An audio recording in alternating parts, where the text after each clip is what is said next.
Hello guys, तो स्वागत है आप सभी का पीएस एक्सप्लेन चैनल में। Thank you Aditya pro for 40 rupees super chat. तो चलिए स्टार्ट करते हैं। लास्ट एपिसोड में हमने देखा था जैसे ही निया कमरे के बाहर आती है मैंगमैंग को देख के काफी ज्यादा शॉक हो जाती है। निया बोल रही होती है आखिर यहाँ पे ये क्या कर रही है। टोनी बोल रहा होता है निया मुझे गलत मत समझना, इसे भी काफी ज्यादा ड्रिंक कर ली थी। ये दोनों ही मेरे दोस्त है, तो मुझे लगा कि इन लोगों को होटल लेके जाना बिल्कुल भी सही नहीं रहेगा, तो इसी वजह से मैं इन लोगों को अपने घर पे लेके आ गया। टोनी सोच रहा होता है आखिर मैं निया को ये सब एक्सप्लेन क्यों कर रहा हूँ, ये मेरा घर से मैं जो चाहूँ वो कर सकता हूँ। तभी निया बोल रही होती है मुझे तुम्हारे ऊपर बिलीव है। खुश होते हुए निया सोच रही होती है टोनी अब मुझे चीजें एक्सप्लेन कर रहा है, इसका मतलब मैं टोनी के लिए बहुत ही इम्पोर्टेंट हूँ। तभी जो नोरा होते वहाँ पे वॉमिट कर देती है। वॉमिट को देखते हुए टोनी काफी चिढ़ गया होता है। टोनी बोल रहा होता तुम तो बोल रही थी कि तुम नंबर 1 बेवड़ी हो, लेकिन ड्रिंक करने के बाद में तुमसे थोड़ा बहुत भी नहीं संभल रहा। अगर तुम्हें ऐसा कुछ करना ही था तो जाके वॉशरूम में करती, आखिर इसको साफ कौन करेगा, तूने मेरा दिमाग ही खराब कर दिया है। तभी निया बोल रही होती है टोनी शांत हो जाओ, मैं इसको साफ कर दूंगी। वैसे भी तुम्हारी दोस्त अभी होश में नहीं है, तुम भी जाओ जाके शावर ले लो, क्योंकि देख के लगेगा कि तुमने भी काफी ज्यादा ड्रिंक कर ली है। तुम्हारे लिए भी ऐसा ही घूमना सही नहीं रहेगा। तुम फ्रेश होकर आओ, मैं तुम्हारे लिए खाना लगाती हूँ। टोनी सोच रहा होता है कॉलेज में सभी लोग कहा करते थे कि निया एक गोल्ड डिगर है, और जब मैं भी इसे पहली बार मिला था तो इसने मेरे बहुत सारे पैसे खर्च करवाए थे। मुझे भी कंफर्म हो गया था कि सच में एक गोल्ड डिगर है।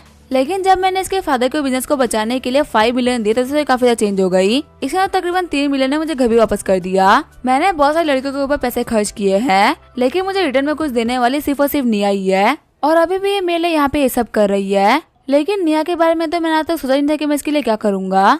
और वैसे ही मेरे पास बहुत सारी लड़कियां हो चुकी है, तो आखिर मैं किसको खुद के लिए चुनूं। मैं भले अभी तक चीजों को छोड़ते हुए आ रहा हूँ, लेकिन मुझे जल्दी से जल्दी डिसीजन लेना होगा कि आखिर मुझे लाइफ में करना क्या है। आगे हमें अगले दिन सुबह 10 बजे का सीन दिखाया जाता है। टोनी उठते हुए बोल रहा होता है मेरा सर बहुत ही दुख रहा है, सच में मुझे बिना किसी बात के ऐसे ड्रिंक नहीं करनी चाहिए थी। तभी टोनी स्मेल करते हुए बोल रहा होता है कोई तो खाना बना रहा है। टोनी देखता है किचन में निया को जो ही खाना बना रही होती है। टोनी सोच रहा होता है निया सुबह जल्दी ही उठ गई और वो हम सभी के लिए खाना भी बना रही है। कल की रात बहुत ही देर हो चुकी थी, इसी वजह से मैंने निया को बोला कि हमारे साथ में ही रुक जाए। और अच्छी बात तो ये थी कि यहाँ पे 2 बेड थे, इसी वजह से सोने में कोई दिक्कत भी नहीं आई। लेकिन मैं तो अभी भी यही सोच रहा हूँ कि जाओकी और मैंगमैंग की दोस्ती का क्या होगा। कल जो उन लोगों ने दूसरे के खिलाफ भड़ास निकाले, क्या उसकी वजह से उन लोगों की दोस्ती टूट जाएगी। फिलहाल तो वो दोनों ही सेम बेड पे ही सो रही है, लेकिन उनके उठने के बाद में यहाँ पे काफी ज्यादा घमासान फाइट होने वाली है। मेरा तो क्लियर, मैं इन लड़कियों के फाइट में कुछ भी नहीं बोलूंगा। तभी जाओकी होती है वो भी उठ जाती है। जाओकी बोल रही होती है फालतू में मैंने ड्रिंक कर दी, मेरा सर काफी ज्यादा दुख रहा है। वैसे 1 सेकंड रुको, मेरे पास में कोई तो सो रहा है, क्या मेरे साथ में टोनी है? तो क्या इसका मतलब मैं अपने प्लान में सक्सेसफुल हो गई? पर मैंने तो लोगों से इन सारी चीजों के बारे में बहुत कुछ सुना था, मुझे यहाँ पे कुछ फील क्यों नहीं हो रहा है, मुझे सब कुछ नॉर्मल ही लग रहा है। तभी वो हल्के से आवाज देते हुए बोल रही होती है टोनी उठ जाओ। लेकिन तभी वो शॉर्ट हो जाती है और बोल रही होती है मैंगमैंग तुम यहाँ पे क्या कर रही हो। मैंगमैंग बोल रही होती है जाओकी थी सुबह तुम मुझे क्यों उठा रही हो, तुम्हें पता नहीं कि मुझे जल्दी उठने की आदत नहीं है। तभी जाओकी को अपनी बोली हुई बातें याद आ रही होती है। कहे जाओकी ने बोला था कि तुम एक बहुत ही घटिया लड़की हो जो कि टोनी के लिए मुझसे कम्पीट कर रही हो, तुम मेरी बेस्ट फ्रेंड कराने के लायक नहीं हो। वही मैंगमैंग को याद आ रहा होता है कि उसने कहा था कि हम दोनों ही टोनी को शेयर कर लेते हैं, तुम मैन वाइफ बन जाना और मैं कंगूमैन बन जाऊंगी। मुंह फेरते हुए जाओकी सोच रही होती है अब सब कुछ खत्म हो चुका है, कल के दिन तो मैंने लिमिट पार बोल दिया था। मुझे ये तो याद नहीं है कि मैंगमैंग ने क्या बोला था, लेकिन मैंने क्या बोला था ये मुझे याद है, और मैंने एकदम ही लिमिट पार कर दिया। पक्का मेरी बचपन की दोस्ती टूट जाएगी। मैंगमैंग सोच रही होती है जाओकी इतनी अच्छी कि उसने मुझे कल रात कुछ भी नहीं बोला, वही मैं उसके बॉयफ्रेंड को उसे चुराने की बात कर रही थी। अभी जाओकी का मन कर रहा होगा कि वो मुझे मार डाले, आखिर हमारी दोस्ती का क्या होगा। मैंगमैंग बोल रही होती है जाओकी क्या तुम्हारा प्लान कामयाब हो गया? मैंने तो कल काफी ज्यादा ड्रिंक कर ली थी, इसी वजह से कल क्या हुआ मुझे कुछ भी याद नहीं है। चिढ़ते हुए जाओकी सोच रही होती है इसे पक्का से याद होगा कि मैंने क्या बोला था, लेकिन ये यहाँ पे ऐसे एक्टिंग कर रही है कि इसको कुछ याद ही नहीं है। पर चलो ये तो अच्छा ही है कि अपनी दोस्ती बचाने के लिए यहाँ पे सब कर रही है। अगर मैंने इसको याद दिलाया कि कल क्या क्या हुआ था तो पक्का से हमारी दोस्ती टूट जाएगी। जाओकी बोल रही होती है अच्छा ऐसी बात है, मुझे भी याद नहीं कि कल क्या हुआ था। सच में टोनी को ड्रिंक कराने के चक्कर में हम लोगों ने कुछ ज्यादा ही ड्रिंक कर ली। मैंगमैंग सोच रही होती है मैं तो झूठ बोल रही थी, लेकिन लगता है कि जाओकी को सच में कुछ याद नहीं है। चलो ये तो काफी अच्छी बात है। वैसे भी कल कुछ ड्रिंक के बाद में जाओकी की हालत काफी ज्यादा खराब हो गई थी, इसी वजह से हो सकता है कि उसको कुछ याद ना हो। तभी वहाँ पे निया आते हुए बोल रही होती है क्या तुम लोग उठ गए? वैसे मैंने ब्रेकफास्ट रेडी कर दिया, चलो चलो खाना खा लो। शॉक्ड होते हुए जाओकी बोल रही होती है निया आखिर तुम क्या कर रही हो। आगे हमें आधे घंटे बाद का सीन दिखाया जाता है। निया ने अपने और टोनी की पूरी स्टोरी जाओकी को बता दी होती है। जाओकी बोल रही होती है टोनी का तुम्हें ये घर निया ने गिफ्ट करा है। टोनी बोल रहा होता है हाँ मुझे निया ने ही दिया है। निया बोल रही होती है मेरे डैड के पास में पीसी कैफे का चैन है। लेकिन कुछ गुंडों मवाली से पैसे लेने की वजह से हमारा बिजनेस काफी ज्यादा स्ट्रगल कर रहा था। वो बार बार पैसे लेने के लिए कैफे में जाते थे और उनको देख के लोग काफी डर जाते थे।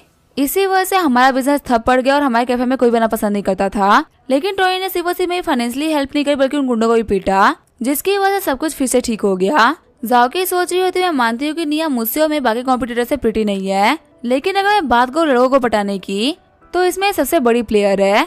इसने सिर्फ और सिर्फ टोनी को फंसाने के लिए उसका घर तक गिफ्ट कर दिया। आखिर ऐसे किसी आइडिया के बारे में मैंने क्यों नहीं सोचा। मेरे दिमाग में हमेशा से यही था कि मेरी रियल कॉम्पिटिटर रोया है, क्योंकि लुक्स और बिजनेस के मामले में वो मेरे लेवल पे है। पर मुझे लगा नहीं था कि कोई तीसरी लड़की आके हम दोनों से आगे निकल जाएगी। मैंग बोल रही होती है निया मुझे माफ कर दो, कल रात में बिल्कुल भी होश में नहीं थी और मैंने यहीं पे वॉमिटिंग कर दी। तुम्हारे लिए सब कुछ हैंडल करना काफी ज्यादा मुश्किल रहा होगा। जाओकी बोल रही होती है हाँ निया तुम्हारा बहुत बहुत शुक्रिया, सुबह सुबह तुमने हमारे लिए ब्रेकफास्ट बना दिया। मैं तुम्हें अपने घर पे इनवाइट कर रही हूँ, अगर कभी भी तुम्हारे पास में टाइम होना तो हमारे घर पे आ जाना, हम लोग पार्टी करेंगे। निया बोल रही होती तुम लोग को मेरे साथ में फॉर्मल होने की कोई भी जरूरत नहीं है। अगर तुम लोग टोनी की दोस्त हो तो तुम लोग मेरी भी दोस्त हो। मैं तुम लोग की इतनी हद तो कर ही सकती हूँ, ये मेरी भी जिम्मेदारी बनती है। जाओकी सोच रही होती है अपने वर्ड्स को कितने तरीके से रिप्रेजेंट कर रही है ना। यहाँ पे लग रहा है कि मैं और मैगमैन सिर्फ टोनी की दोस्त है, वही ये टोनी के लिए काफी ज्यादा स्पेशल इंसान है जो कि टोनी की काफी ज्यादा केयर करती है। तभी जाओकी के फोन पे मैगमैन का मैसेज आता है। मैगमैन ने लिखा होता है जाओकी केयरफुल रहना, क्योंकि जो निया है ना ये हमारे पूरे के पूरे कॉलेज में सबसे ज्यादा फेमस लड़की है। कहा था कि कोई भी लड़की कितनी ब्यूटीफुल क्यों ना हो, लेकिन लड़के पटाने में निया से बेटर कोई भी नहीं है और ये मैनिपुलेशन में बिल्कुल एक मास्टर है, तो ये तुम्हारे ऊपर काफी ज्यादा भारी पड़ सकती है। जाओकी सोच रही होती है मैगमैन खुद बातें करने में काफी ज्यादा एक्सपर्ट है और वो खुद लोगों को काफी तरीके से मैनिपुलेट कर लेती है। पर अगर वो मुझे निया से केयरफुल रहने के लिए वार्न कर रही है, इसका मतलब निया सच में काफी ज्यादा ट्रिकी इंसान है और मुझे केयरफुल होने की जरूरत है। टोनी सोच रहा होता है पर तो सारी की सारी लड़कियां काफी तरीके से घुल मिल गई है। मुझे लगा नहीं था कि कल रात के बाद में जाओकी और मैगमैन की आपस में बनेगी, पर मैं तो फालतू ही टेंशन ले रहा था। ये तो बिल्कुल ही वैसे बिहेव कर रही जैसे कि पहले किया करती थी। लड़कियां सच में बहुत ही अजीब होती है। कल ये लोग ऐसे फाइट गई थी कि एक दूसरे को मार ही देंगी, पर आज ये लोग ऐसे बात करे कि ये लोग एक दूसरे के लिए कुछ भी कर सकते हैं। भले ही आप कितने ही स्मार्ट इंसान क्यों ना हो, एक लड़की का दिमाग पढ़ना काफी ज्यादा मुश्किल है। जाओकी बोल रही होती है टोनी मुझे मैनेजर शन का कॉल आ रहा है, इसी वजह से मुझे अभी कभी कंपनी के लिए निकलना होगा। ठीक है फिर मैं आज चल रही हूँ, अपना ख्याल रखना। टोनी बोल रहा होता है कोई भी दिक्कत नहीं, तुम जाओ जाके अपना काम संभालो। अगर तुम्हें बिजनेस में कोई भी दिक्कत है फिर इन्वेस्टमेंट की जरूरत पड़े तो मुझे कांटेक्ट जरूर करना, क्योंकि हम लोग को asleeltv.com को इस कंट्री का नंबर 1 ऑनलाइन प्लेटफॉर्म बनाना है। जाओकी गेट बंद करते हुए बोल रही होती है ठीक है मैं समझ गई। तभी मैम बोल रही होती है टोनी वैसे मुझे तुमसे कुछ कहना था। टोनी सोच रहा होता है क्या जाओकी के जाने के बाद ही मुझसे बोल रही है कि उसे मुझे कुछ कहना था, क्या है मुझे अपने लव के बारे में कन्फेस करने वाली है। सच में ये लड़की तो बहुत ही खतरनाक है। इसके बेस्ट फ्रेंड को गए हुए 1 सेकंड भी नहीं हुआ और इसे अपनी चाल भी चल दी। शर्माते हुए टोनी बोल रहा होता है मैंग आखिर तुम्हें मुझसे क्या कहना है। टोनी शर्माते हुए सोच रहा होता है मुझे काफी अच्छा फील हो रहा है कि मेरी वजह से 2 लड़की आपस में फाइट कर रही है, यहाँ तक कि उन्हें बचपन की दोस्ती तक को तोड़ने के लिए तैयार है। मैम बोल रही होती है टोनी asleeltv.com के अंडर में हम लोगों ने एक ऐप को डेवलप करा है और लॉन्च करने से पहले हमें उसके लिए काफी ज्यादा कमाल का नाम चाहिए। जैसा कि तुम नाम लिखने में काफी अच्छे हो तो तुम हमें एक नाम सजेस्ट कर दो ना। टोनी बोल रहा होता है क्या बस इतनी सी ही बात थी, क्या तुम्हें कुछ और नहीं कहना। मैम बोल रही होती है हाँ मुझे इतना ही कहना था, तुम्हें क्या लग रहा था मैं क्या कहने वाली थी। टोनी बोल रहा होता है छोड़ वो इम्पोर्टेंट नहीं है, हालांकि जो तुम ऐप खोल रही हो वो asleeltv.com के अंडर में रहेगा। हम ऐसा भी कह सकते हैं कि वो एक सब्सिडरी ऐप होगा, जैसे कि फेसबुक और इंस्टाग्राम है, एक ही होने की 2 अलग कंपनीज। तो एक काम करो इसका नाम रख दो starktv.com। मैगमैन सोच रही होते है टोनी ने तो सोचने में टाइम क्यों लगाया, इसने तो कैजुअली अपने सरनेम के ऊपर नाम रख दिया है। लेकिन 1 सेकेंड रुको, टोनी जो भी काम दिखाता है कि वो कैजुअली कर रहा है वो कैजुअली होता नहीं है, उसका एक बहुत ही बड़ा मीन होता है। और वैसे भी टोनी इन सारी चीजों के लिए बहुत ही लंबे टाइम से प्लान कर रहा था, तो वो पक्का से ऐसे ही कुछ तो बोलेगा नहीं। वैसे मुझे याद है टोनी का एक बिलियनर दोस्त है जिसका नाम है छिलोन टस्क, जिसने की एक ऐप खरीदा और वो अपने ही ऐप के ऊपर लोगों से कॉन्टेक्ट बनाए रखता है। उसके सिर्फ और सिर्फ एक बार कहने की वजह से करेंसी से लेकर शेयर तक सबके भाव बढ़ जाते हैं, यहाँ तक कि वो बाकी अमीर लोगों से ही पंगे लेते रहता है। अगर देखा तो यही सेम काम टोनी भी कर रहा है ना। टोनी ने सबसे पहले स्ट्रीमर्स के ऊपर पैसा खर्च कर खुद को बहुत ही पॉपुलर पर्सनालिटी बना दी, फिर उसने इचिरो को हरा के खुद की काफी ज्यादा प्रेस्टिजियस पर्सनालिटी बना ली, जिसकी वजह से कंट्री में सभी लोग उसे आइडल मानने लग गए। अब हर दूसरे दिन टोनी के बारे में न्यूज आती ही रहती है। जिस जमाने में कोई क्रूज शिप खरीद तक नहीं रहा, उस जमाने में टोनी ने टाइटैनिक 2.0 खरीद के सभी लोग को शॉक कर दिया और वहाँ पे गेस्ट के तौर पे आए हुए ली जियामी को सभी के सामने थप्पड़ ही मारा। ये बिल्कुल अपने दोस्त छिलोन टस्क की तरह ही काम कर रहे हैं। अब मुझे समझ में आया कि जो बिलियनर्स होते हैं हमसे काफी अलग सोचते हैं। टोनी का प्लान बहुत ही कमाल का है। टोनी बोल रहा होता है नाम मैटर नहीं करता बल्कि ब्रांड मैटर करता है। अगर किसी भी चीज के पीछे टोनी स्टार्क का नाम है तो अपने आप में एक बहुत ही बड़ा ब्रांड है और रही बात ऐप का अच्छा होने की, तो उसके लिए जितने भी पैसे चाहिए होंगे मैं दे दूंगा। एक काम को इनिशियल इन्वेस्टमेंट के तौर पे मैं तुम्हें $10 बिलियन दे रहा हूँ, क्योंकि इस कंपनी के साथ मेरा सरनेम जुड़ा हुआ है, इसी वजह से इसके अंदर कोई भी कमी नहीं होनी चाहिए। और अगर पैसे की कमी पड़े ना तो बता देना। 10 बिलियन सुन के मैंग और निया एकदम ही शॉक्ड हो गए होते हैं। मैंग बोल रही होती है, टोनी तुम मुझे बहुत सारे पैसे दे रहे हो, आज तक मैंने कभी भी कोई भी कंपनी हैंडल नहीं करी है, मुझे बिलीव नहीं है कि मैं 10 बिलियन की इन्वेस्टमेंट को सक्सेसफुल हासिल कर पाऊंगी। क्या हो अगर मेरी कंपनी फेल हो जाए तो? टोनी बोल रहा होता है, तुम्हें यहाँ पे ज्यादा सोचने की जरूरत नहीं है, खुद के ऊपर भरोसा रखो, तुम पक्का से कर लोगी। तुम्हें यहाँ पे StarkTV.com को बहुत ही कम टाइम के अंदर बहुत ही फेमस करना है। इंडस्ट्री के जितने भी टॉप क्वालिटी के एप्स है ना, उसकी बराबरी पे 6 महीने के अंदर ही आना चाहिए। और अगर इसके लिए मुझे भी तुम्हारी हेल्प करनी पड़े तो भी मैं करूंगा। हालांकि मुझे भरोसा है कि मुझे ये काम करना नहीं पड़ेगा, तुम खुद ये काम कर लोगी। मैं सोच रही होती है, टोनी को मेरे ऊपर कितना भरोसा है ना। पहली बार में टोनी ने जाकी को भी सिर्फ 5 बिलियन की इन्वेस्टमेंट दी थी। क्या ये शो करते हैं कि टोनी मुझे जाकी ज्यादा पसंद करता है? अगर ऐसी बात है तो मुझे अपना बेस्ट करना होगा। मैम बोल रही होती है, बॉस समझ गई, मैं आपको प्रॉमिस करती हूँ कि आपको सबसे दिला के रहूंगी। मैम सोच रही होती है, टोनी जितना तुमने भरोसा मेरे ऊपर किया है ना, उतना भरोसा मेरे ऊपर आज तक किसी ने नहीं करा। मैं तुम्हारी पहचान को छिलोन टच से ज्यादा बड़ा बनाऊंगी। आगे हम देते 11 बज गए होते हैं। निया सोच रही होती है, आखिर टोनी के पास में कितना पैसा है। 1 साल पहले यही टोनी था जो कि सभी के सामने गरीब बना फिरता था और उस लड़की नोरा के खर्चे उठाने के लिए 3 पार्ट टाइम जॉब किया करता था। लेकिन सिर्फ और सिर्फ एक सिंगल कॉल के ऊपर इसने मुझे $1 मिलियन दे दिए थे और इसने भी मेरे सामने एक लड़की को $1 बिलियन की इन्वेस्टमेंट दे दी। मुझे समझ में नहीं आ रहा कि मैं टोनी को हासिल कर भी पाऊंगी कि नहीं कर पाऊंगी, क्योंकि मुझे लगा कि हमारे लेवल से काफी ज्यादा पार की चीज है। तभी वो देखते पे रिक्रूटमेंट फेयर का बोर्ड लगा होता है। निया सोच रही होती है, कंपनी आई हुई है हम लोग को रिक्रूट करने के लिए। वैसे अगर देखा है तो मैं जल्दी ही ग्रेजुएट हो जाऊंगी और ग्रेजुएट होने के बाद मुझे क्या करना चाहिए? क्या मैं किसी कंपनी में जाकर जॉब करूं या फिर मैं अपने फादर के पीसी कैफे को टेक ओवर कर लूं?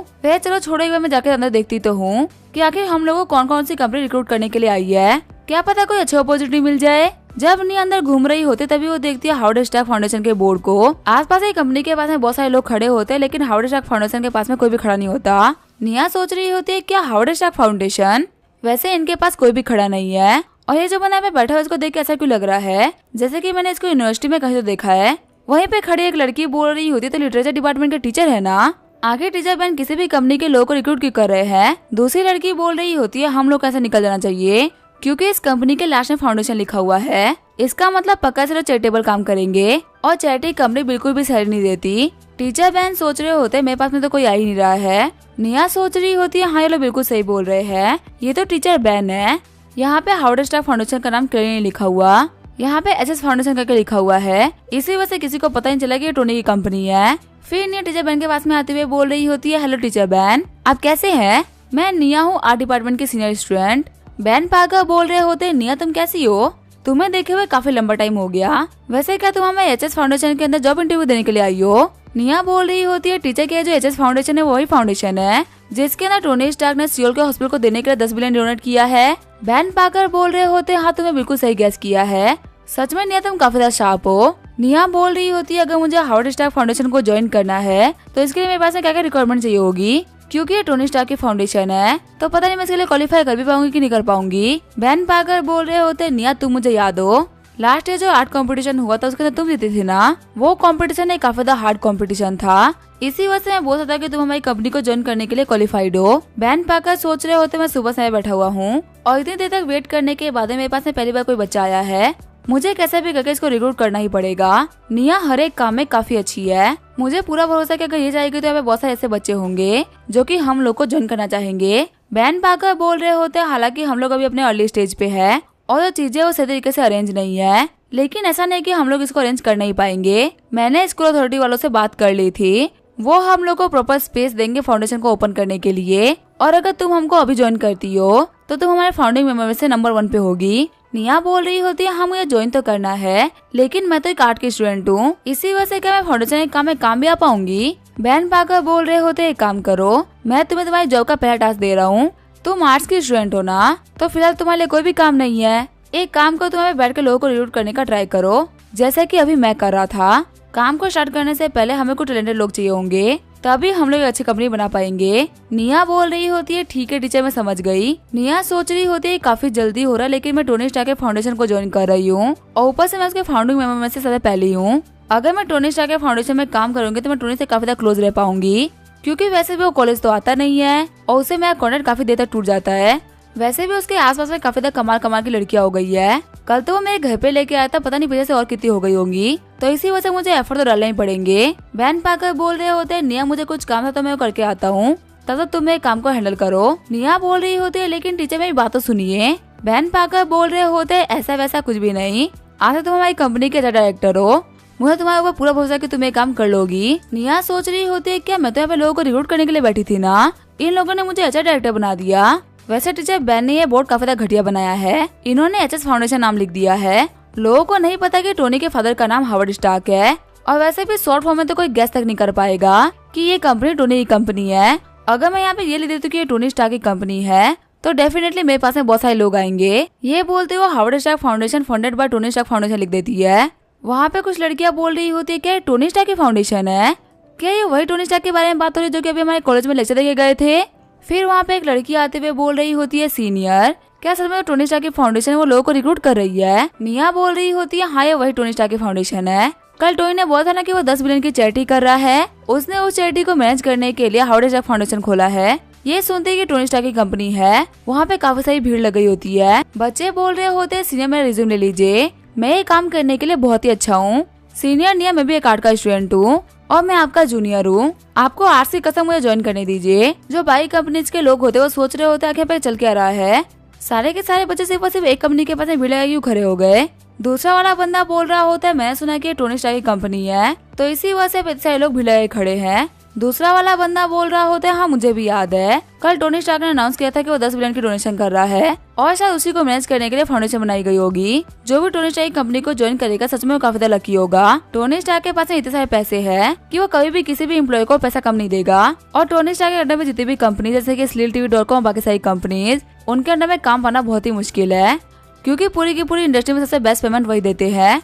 तभी दूसरा वाला बंदा अपनी कंपनी का आईडी निकालने लगता है। पहला वाला बंदा बोल रहा होता है कि तुम कर क्या रहे हो, तभी वो बंदा बोल रहा होता है कि ये ग्रेजुएट बच्चे अप्लाई कर सकते हैं तो आखिर मैं क्यों नहीं कर सकता, मेरे पास में तो वर्क एक्सपीरियंस भी है, इन बच्चों के बीच मुझे काम जरूर मिल जाएगा। सीन चेंज होता है, जहाँ प्राइवेट किचन का सीन दिखाया जाता है जिसके बाहर टोनी तैयार होकर आ गया होता है। टोनी बोल रहा होता है टाइम हो चुका है लेकिन यूमा अभी तक यहाँ पे नहीं आई। फिर वो कॉल करते हुए बोल रहा होता है मिस यूमा आखिर कहाँ पे हो, मैं आपसे मिलने के लिए आ गया हूँ। तभी यूमो बोलती मैं तो ऑलरेडी अंदर ही हूँ। जैसे ही टोनी एंटर करता है वो देखता है यूमो को जो ये टेबल पे बैठी होती है। टोनी सोच रहा होता है कि सच में ये चू यूमो ही है, मैंने इसको कितनी बार देख रखा है लेकिन ये मुझे आज तक इतनी ब्यूटीफुल तो कभी भी नहीं लगी। शायद से हो सकता है कि मुझे हमेशा काफी ज्यादा कैजुअली मिली है, ये पहले मुझे तैयार होकर मिल रही है। यूमो के पास टोनी आते हुए बोल रहा होता है यूमो तुम कैसी हो। यूमो सोच रही होती है टोनी स्टार्क ऐसी पर्सनैलिटी है जिनको लेके मेरी फीलिंग मुझे समझ में नहीं आती।